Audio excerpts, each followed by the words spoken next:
Well, congratulations to the class of 2014, the most indebted college graduation class in history. Wall Street Journal reporting as college graduates in the 2014 class prepare to shift their tassels and accept their diplomas, they leave school with one discouraging distinction. They're the most indebted class ever. That's just crazy when you think about it, man. I mean, wow. Trillions and trillions. The average class of 2014 graduate with student loan debt has to pay back some $33,000. Even after adjusting for inflation, that's nearly double the amount borrowers paid back 20 years ago. Meanwhile, a greater share of the students taking on debt to finance higher education, a little over 70% of this year's bachelor's degree recipients are leaving school with student loans, up from about half in 1994. The problem developing is that earnings and debt aren't moving in the same direction. From 2005 to 2012, the average student loan debt jumped 35% adjusted for inflation, while the median salary dropped 2.2%. Okay, so what do? Well, we learn about college. Isn't that interesting? We need to learn about college. Now, I just had my third one graduate the other day. He's class of 2014. Obviously, he graduated debt-free. That would be ridiculous. It'd be like me taking out a credit card. But so third of ours to do that. Let me help you with this. One of the things we wrote about, we wrote an entire chapter on college debt and how to avoid it. It's too late for 2014. You guys got to figure it out. Let me stop there, though, for just a second. I did a commencement address. I actually did my son's commencement address. I was honored to get to be at my own school of University of Tennessee. That was a great honor. But then add to that, my son was actually walking that day. And so pretty cool milestone.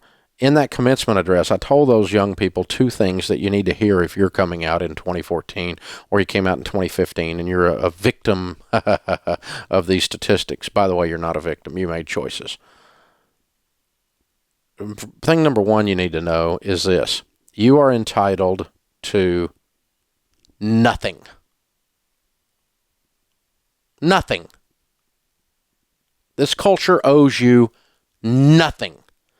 As a matter of fact, if you went to a state school, your tuition was subsidized by the taxpayers in that state. You owe them.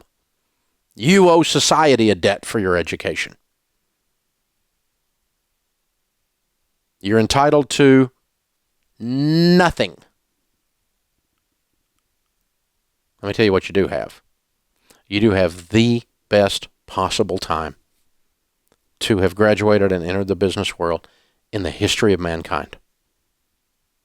Oh, I know the statistics say that the college rates are going up at 35% and the average salary is only up 2.2%. So maybe you decide not to be average. Because let me just tell you, if you want to launch a business, you want to be in business, you want to market something, you want to find a way to serve your culture and help people. And by the way, they will pay you when you help them with a problem. They will pay you when you help them with something that's not even a problem. If you just help people, they pay you. They always give you these certificates of appreciation when you help them. It's got presidents' faces on them. They're green and kind of rectangular. When you help people, that's what happens. You make money. So find a way to serve in the culture. But I mean, technology is at its zenith right now. It's in crazy mode. The things you can access, the speed with which you can access information, the speed and ease and the cost with which you can access customers by the bazillions. I mean, I have 540,000 people follow me on Twitter. That means if I have a thought and can capture it in 140 characters, I can tell 540,000 people that instantaneously, and it's free. 7 years ago, that didn't even exist. 2.2 million people follow me on Facebook. You know what that cost me? Nothing. You know what Craigslist costs you? Nothing. You know what YouTube costs you? Nothing. You know what Instagram and Pinterest cost you? Nothing. You know what the web access costs you? Nothing except your connectivity fee. You have the world in your stinking hands. I mean, when I came out of school, Al Gore hadn't even invented the internet, people. It wasn't time yet. You have the best time to bring a product to market, to serve your fellow man at a cheaper cost, at a faster rate than any time in the history of humankind. That's what you just graduated into.